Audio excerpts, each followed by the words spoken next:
네, 아버님께서 뭐 사실 그 6.25 때 그때 이제 그 형부소에서 어떻게 풀려난 이후로 살아 계셨기 때문에 나중에 이제 성가를 하셔가지고 저희를 낳다 보니까 제가 좀 약간 다른 분들에 비해서는 좀 젊은 편입니다.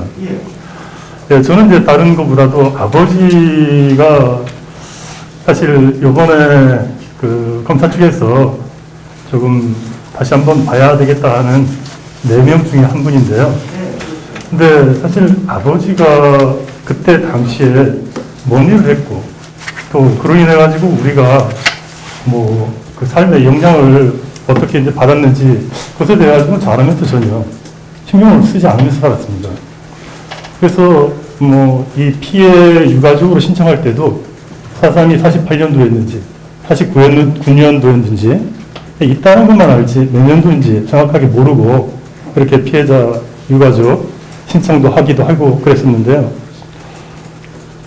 그러다가 텔레비를 보고 이제 특별 재심으로 인해서 그때 군사 재판을 받던 이제 군법 회의에 회부돼가지고 조금 그 형을 사셨던 분들이 무죄를 이렇게 받고 있다라는 걸 보고 알아본 결과 도민연대 양동윤 대표님을 찾아가서 이런저런 집행 절차라든지 이런 것들이 뭐 가능하다라는 것을 들었는데요. 그때까지도 사실 아버지의 무죄가 재심으로 인한 무죄가 과연 필요한 것까지도 생각을 했었습니다.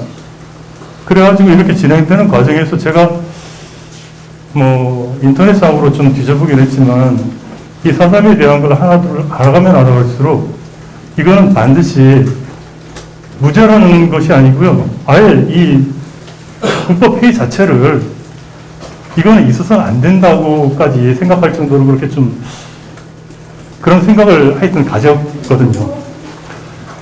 왜냐하면 아버지는 그때 여기에 잠깐 오셨다 가실 요량으로 일본에서 공부하다 오셨는데 어쨌든 간에 그 계시던 분들께서 조금 학생들을 젊은 사람들을 좀 가르치면 되지 않겠냐 해가지고 선생을 하게 됐다고 들었고요. 그리고 이제 그렇게 하다가 어떻게 돼서 뭐 이제 무장 세력 때 이제 같이 이제 합류하게 됐고요. 그 다음에 뭐 이런저런 이렇게 들었던 것들이 아버지도 얘기를 안 했고 할아버지도 얘기를 안 했는데 제 기억 속에는 남아있다는 겁니다.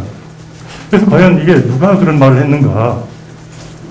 그래서 이제 그게 알고 싶어서 사실 그때 2017년도에 그때 이제 피해자 유가족 신청할 때 거기에 좀 기재됐던 부분들 그런 부분들이 사실은 이제 검사 측에서도 좀 약간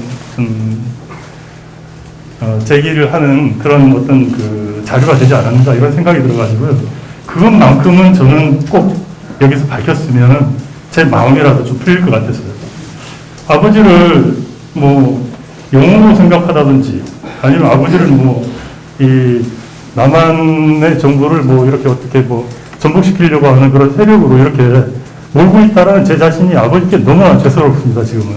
그때 당시에는 아버지는 그냥 일반의 아버지였지만 제 마음속에는 아버지는 어떤 북한 세력들과의 어떤 연대로 인해가지고 그런 그 일종의 뭐 약간의 이제 삶에 좀 제한을 당하지 않았나라는 그런 생각들도 있었던 거 사실이었던 것 같습니다. 그래서 사실은 사삼에 대해서는 알아보려고도 안 했고 그것에 대한 아버지의 억울함 같은 경우에는 아예 뭐 저는 쳐다볼 생각도 안 했었습니다. 그런데 이 과정에 이제 이 재심을 준비하는 과정에서 그런 것들을 조금 알아보기도 하고 다시 한번 제가 생각했던 부분들을 이렇게 뒤돌아보니까 아버지는 아버지로서 충분한 존경을 받아야 될 그런 대상임에도 불구하고 아버지에 대해 가지고 원망과 미움으로만 가득 차 있던 제가 너무 죄스러워가지고 지금 이 자리에서 그 잘못된 그 마음을 조금 이렇게 고백하는 그런 심경으로 마이크를 잡았습니다. 이상입니다.